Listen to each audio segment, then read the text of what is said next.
tawag po ay acrostic. Yan. Bigyan ko kayo ng isang acrostic na obvious. Yung Matthew chapter 7, basahin natin. Obvious yung kanyang acrostic sa Bible. Matthew chapter 7 verse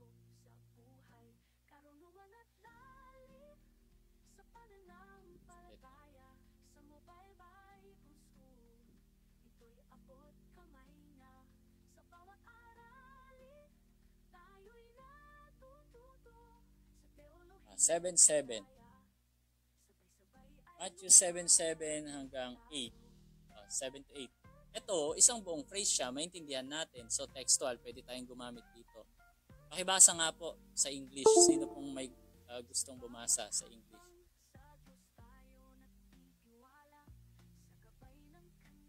Basahin ko, Pastor. Sige po. Matthew chapter 7, verse 7 to 8. Tama, Pastor? Opo. Ask and it will be given to you. Seek and you will find. Knock and the door will be open to you. Verse 8, for everyone who asks receives, the one who seeks finds, and the one who knocks, the door will be opened. Amen. So, yun po yung ating text. So, obviously, meron pong tatlong main points na magagamit natin dyan. So, ano po yung tatlo?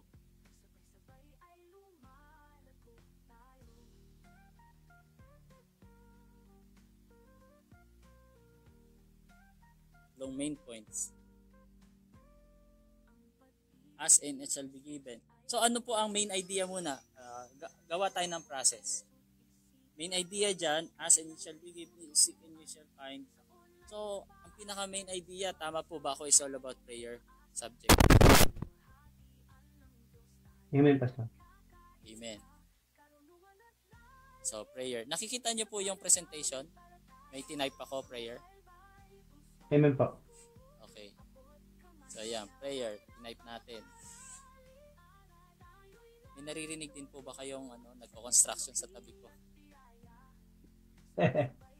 Naririnig niyo po? Wala, Pastor. Wala. Okay. Effective yung noise cancellation nito. Gamit nating mic. So, prayer. So, 3 points po yun. Ano yung 3 points na yun? Ask. Ano pa?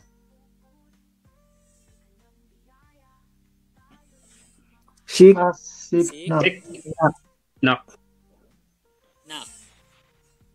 Tignan nyo. Sa mga main points na ito, ask, seek, knock. Anong uri ng main division to? Alliteration? Assonance? Or acrostic? Acrostic, Pastor? Po? Parang acrostic. Assonance, Pastor. Assonance. Pwedeng assonance. Pwedeng assonance kasi K yung huli. Opo. Oo. Ask, seek, knock. So tama po, parehas pong tama. May assonance siya, may acrostic pa, o di ba? Kaya may meron dito sa Bible na siya mismo magkakatunog na rin.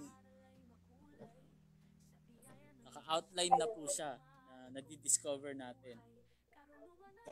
So, ganun din sa atin. Kung wala man tayo makitang ganun, try nating gumawa. So, sa Bible nga meron. Tayo pa kaya.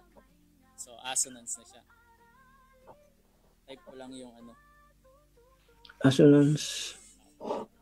Assonance at saka acrostic pala. May acrostic na siya. More on, mas mapapansin natin yung salitang acrostic. Ask. Through prayer.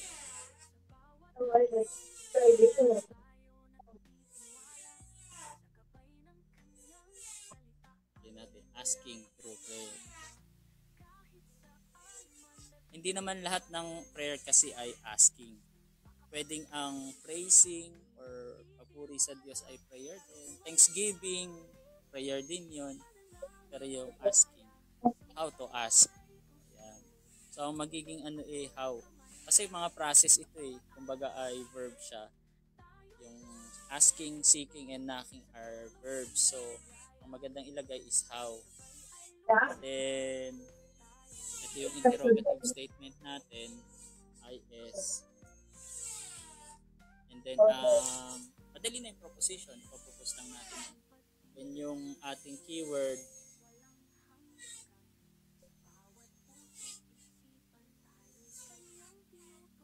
ay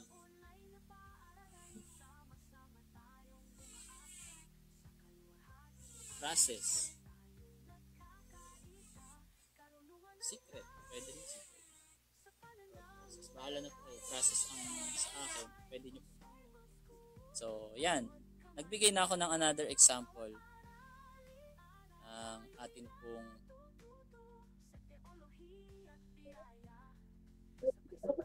textual sermon outline. So ngayon, kayo naman, magbigay kayo ng text and then pagtulong-tulungan po nating gumawa.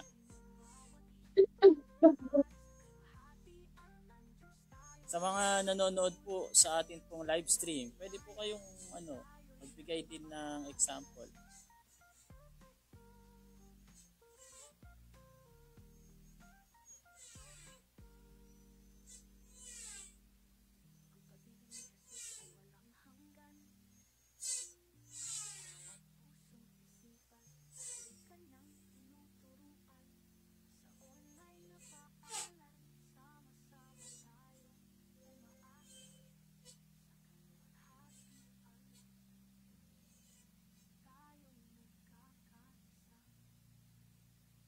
Ayan, gawa na tayo ng isa.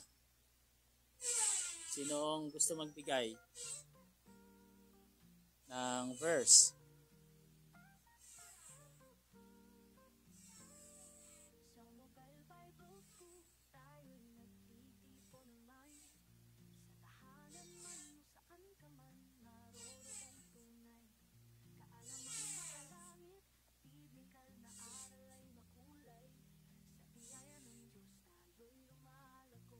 Send na po kayo ng verse or text. Gagawa po tayo.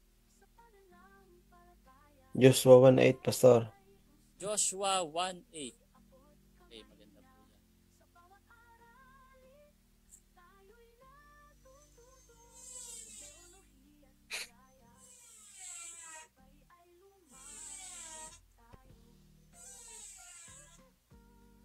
So, meron tayong text.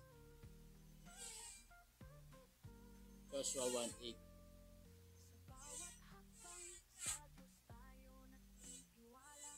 Ngayon, dahil yan ang text, anong magandang subject? Ano kaya ang subject niya? Pakibasa nga po ang Joshua 1:8.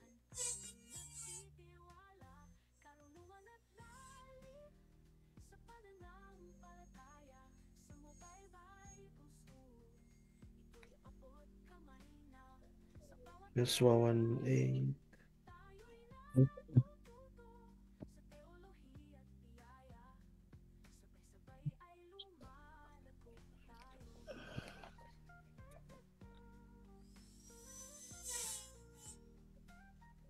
Joshua 1:7 pala, Pastor. Maganda.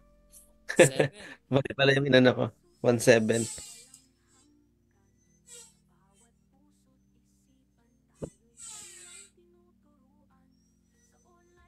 Sige po. Open po natin. Joshua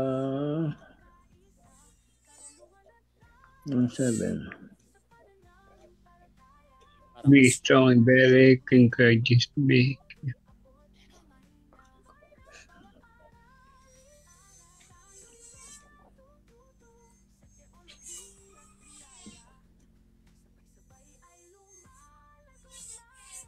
Anong pinaka main idea po dito kaya?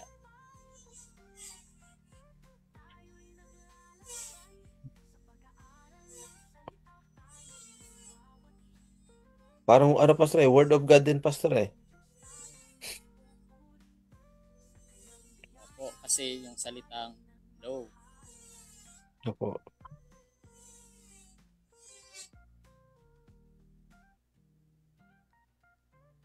Actually, ano po Yung turning back. um, itong Joshua,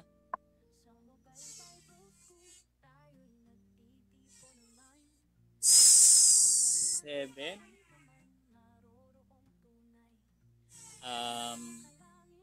kailangan tignan natin yung buong passage. Mas maganda kung isasama mo yung 6, 7, 7, Pastor. 8, 9. Lima, apat. O kaya 7 to 9. Yun kasi yung mas ano. Pero pwede rin isa lang. Pero mas maganda talaga yung tatlo na sila.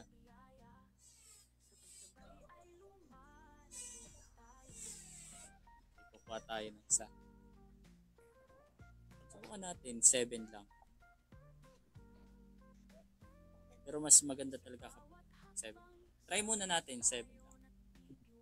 Textual sermon from 1 verse 7 lang. So ganito ko gumawa. Sa inyo. 7.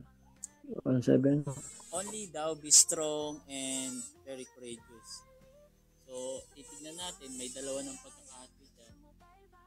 And then, that you may observe what you will observe to do according to the law. So, yung law. Then, may tinawkoy na tao, Moses, Obey the word. my servant, commanded thee. So, it was commanded, turn not from it, My to the servant right Moses, hand, to the left. do not turn from it. Then you may prosper where you ever go. So yung prosper na yon ay may kasama na namang promise na kung saan tayo. Pag tayo ay nag-observe and ito yung source ng command.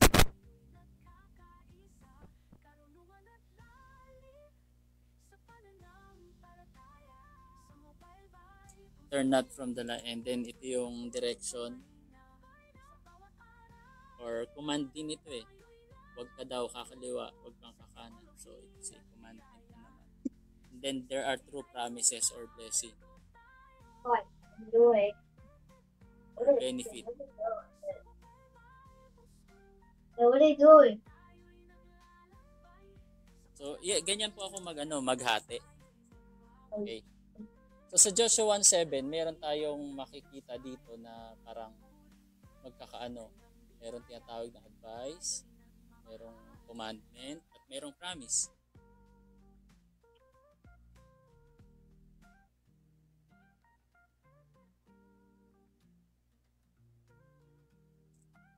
At halos magkakasama na sila.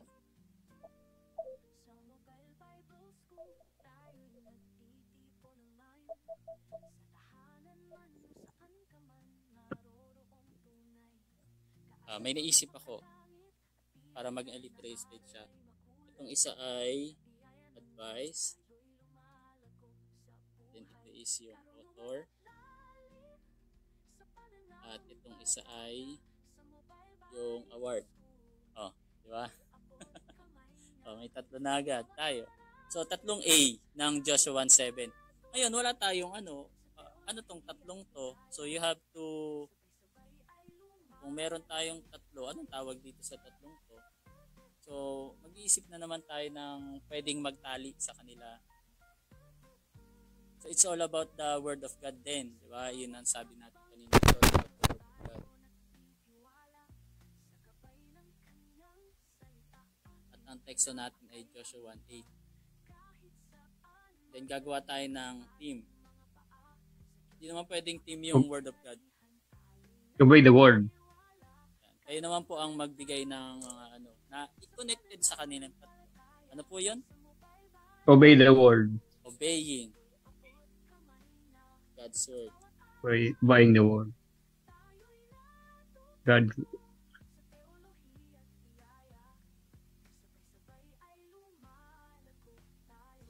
Pwede ring obedience to God's word.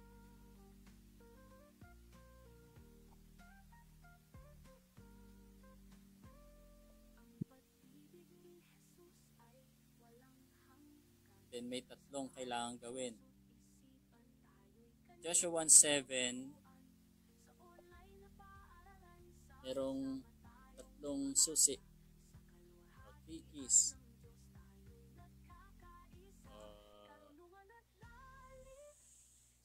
About tells us about obedience.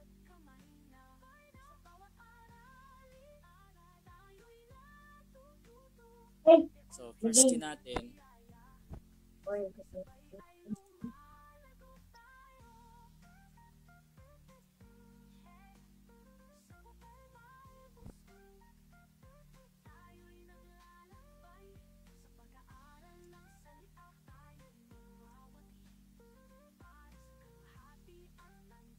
and then, di ba, advice letter A. Minsan, parang kulang siya eh. Kaya, ang ginagawa ko dito, instead na ganyan lang, ilalagyan ko ng another, dahil noun itong mga to, noun ang advice, author, award. So, becoming, ibig sabihin ng becoming ay verb. Lalagyan ko siya ng ng verb. Listen. Tawag, ganyan. Listen.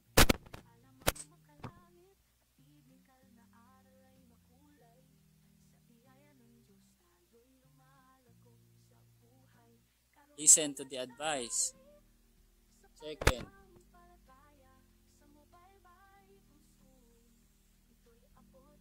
learn from the author. Sino ba yung author?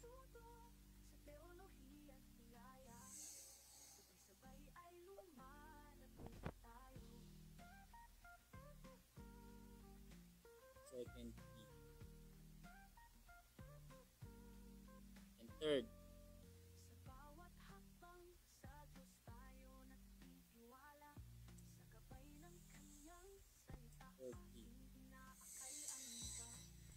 maglagay kayo ng letter L. Isip nga kayo ng letter L na connection, may connection sa award, tapos tatanggapin.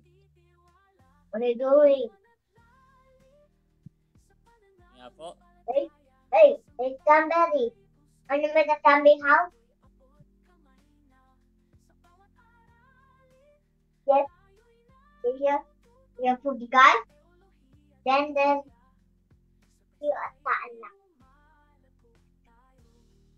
Long-lasting award, Pastor. Loyalty award. Loyalty award. Loyalty.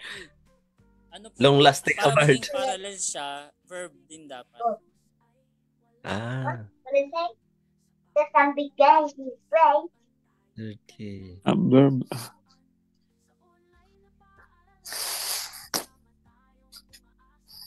Learn. Kasi kung Pag you verb just po yung read isang isang mga phone, letter L, kailangan verb din yung mga susunod.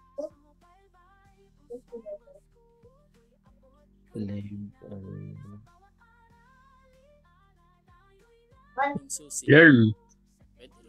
Pwede ring long lasting. Pwede rin din yung long lasting award dyan. Pero hindi na siya verb. Kasi yung una is listen to the advice, learn from the author, live. Yan. Live award. Live with award.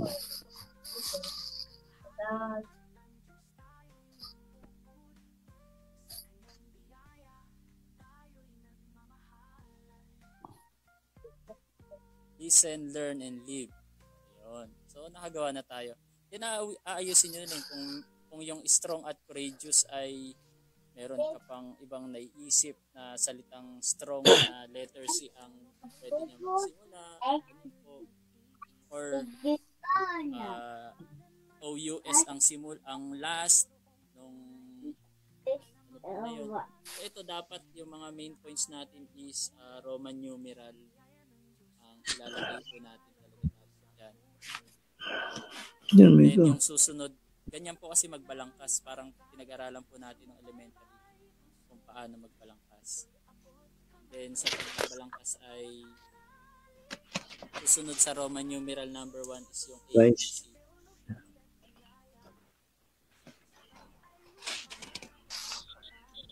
Yung salitang strong, Ito yung Courageous.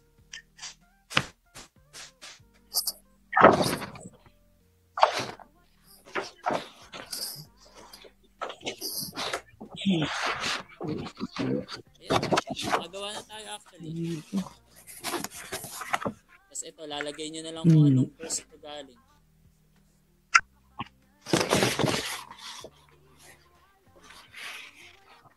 Ito, Papaliwanag strong. nyo na lang. Gano'n ako. So, ayan. Intindihan nyo naman na po sa ano. Amen, Pastor.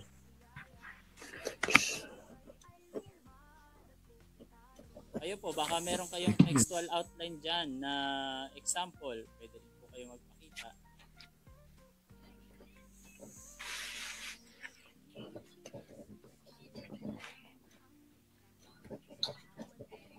Inaayos ko lang para pag isinave natin itong presentation. Yung example natin ay kasama.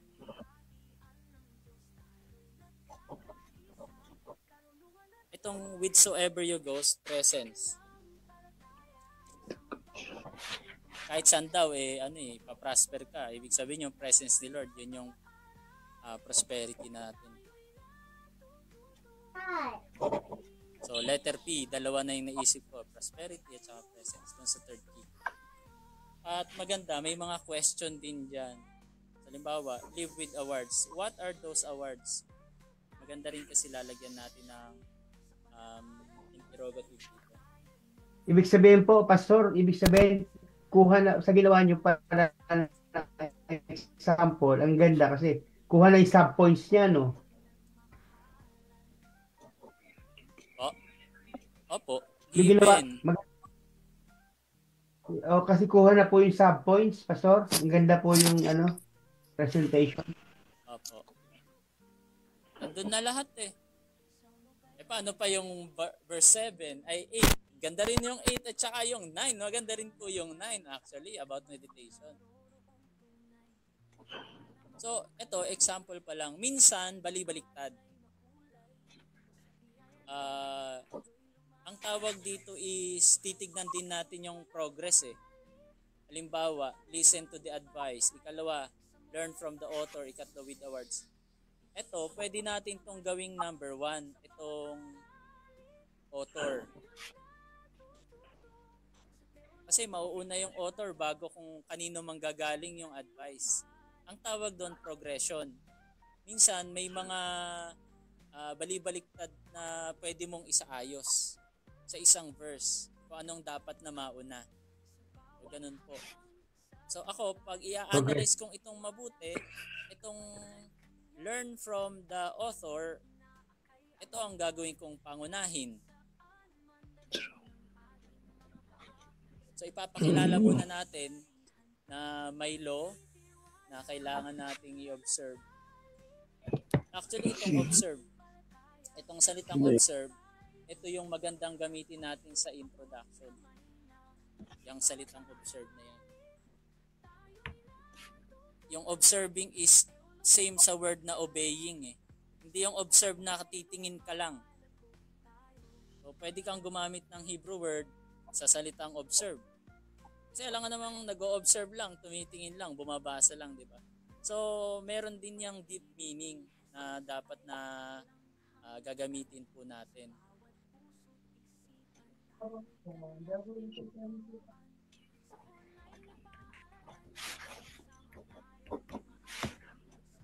Titignan natin sa sa Hebrew word. Joshua 1:7.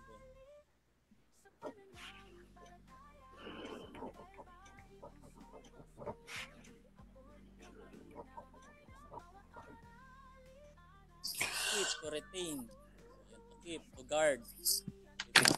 Ibig sabihin, hindi siya passive. Pag sinabi mong keeping at saka guarding, dapat active. Kasi pag sinabi mong guard, tapos tutulog-tulog, papasukin ka. So yun, ganun yung exposition natin. Kaya itong that you may observe, ito magandang matanggal to kasi hindi naman yan okay din yan sa learning from the author. Siya yung nagbigay ng law, pinasa kay Moses, pinasa kay servant Joshua, and yung direction, yan, maganda yung yung sinabi rin dito. So ito, maganda itong mauna eh. And halimbawa, itong letter D, pwede po itong Observe. ilipat dito sa listen to the advice kasi part yan ng advice, pwedeng advice po yan. Pwede rin yan na ilagay natin author's command.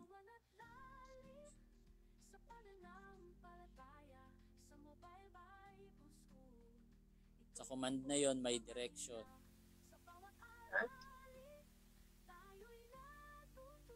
Itong to keep, observe, ano pa bang pwedeng dyan?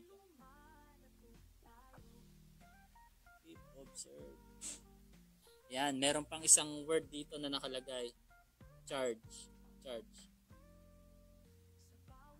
Yung salita observe sa Hebrew word niya.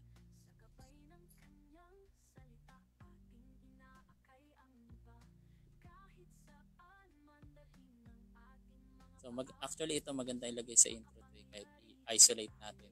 Huwag mo nang ipaliwanag sa sigat. So kung sa akin so siguro ayan. Isa pa example para makarami tayo. Bigyan niyo po ako ng isa.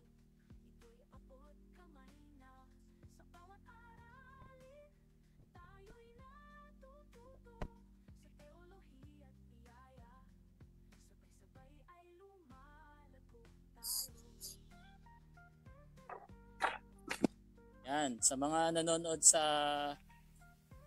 live stream natin, live tayong gumagawa ng sermon outline na textual.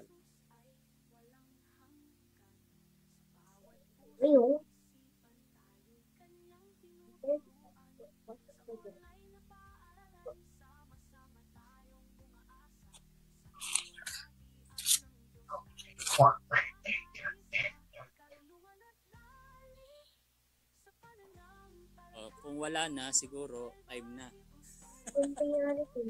Ano oras na po sa inyo? 10? 9? 8:35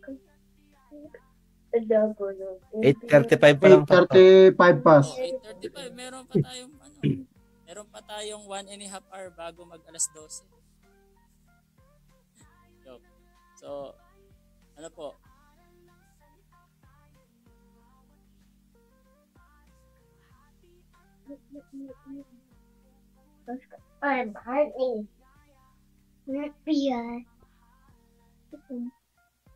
Isa pa po, Pastor Al, or okay na to? Kayo po, mag-decide.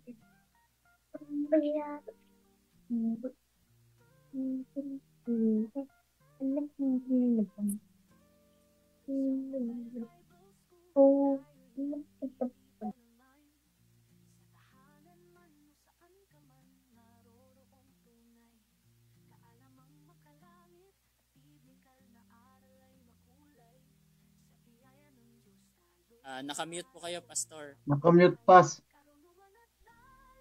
Pastor, may mga pasok pa rin po yung iba diyan. And yung iba mga alam ko yung trabaho nila medyo mabigat. Continuous Okay naman na po yung okay na po continuous siguro. naman po yung learning natin, Pastor. Pero Pastor, pwede naman pong yung assignment mabigay na lang para Oo, po ganun na lang. So ito, gagawa po kayo ng textual sermon outline at kayo na lang po ang ang magpasa po kay Pastor Al. Amen, Pastor.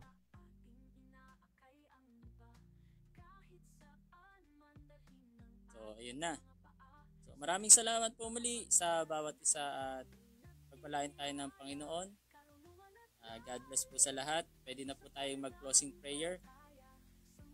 Ang challenge ko, gawa po kayo ng sermon outline using Joshua.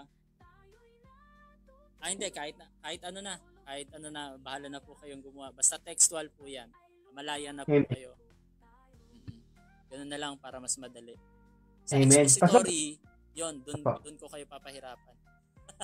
Hindi naman masyado mahirap. Ako magbibigay Ang- ng text and then kayo ang gagawa ng outline.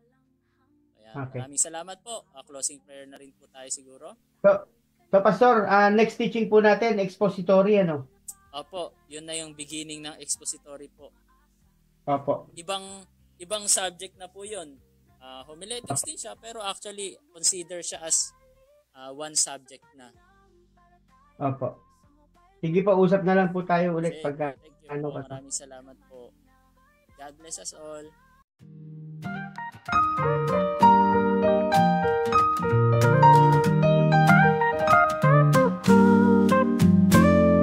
Sa Mobile Bible School, tayo'y nagtitipon online.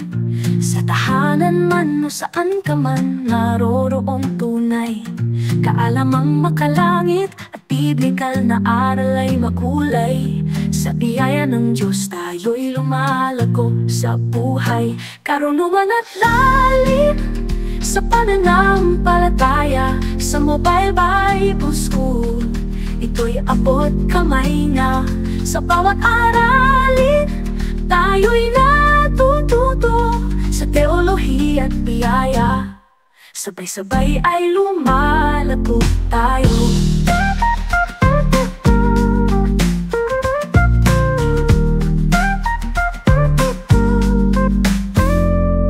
Sa bawat hakbang, sa Diyos tayo nagtitiwala. Sa gabay ng kanyang salita, ating inaakay ang iba. Kahit saan man dalhin ng ating mga paa, sa Diyos ng makapangyarihan tayo'y nagtitiwala. Karunungan at lalim sa pananampalataya. Sa Mobile Bible School, ito'y abot kamay na. Sa bawat aralin, tayo'y natututo sa teolohiya at biyaya. Sabay-sabay ay lumalago tayo.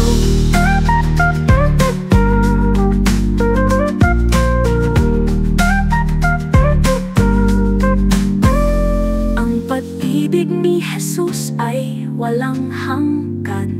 Sa bawat puso't isipan, tayo'y kanyang tinuturuan. Sa online na paaralan, sama-sama tayong umaasa. Sa kaluwalhatian ng Diyos, tayo'y nagkakaisa. Karunungan at lalim sa pananampalataya. Sa Mobile Bible School, ito'y abot kamay na. Sa bawat aralin, tayo'y natututo sa teolohiya at biyaya. Sabay-sabay ay lumalago tayo. Hey, sa Mobile Bible School, tayo'y naglalakbay. Sa pag-aaral ng salita, tayo'y magwawagi. Para sa kaluwalhatian ng Diyos, tayo'y nagpupuri. Sa kanyang biyaya, tayo'y nagmamahalan.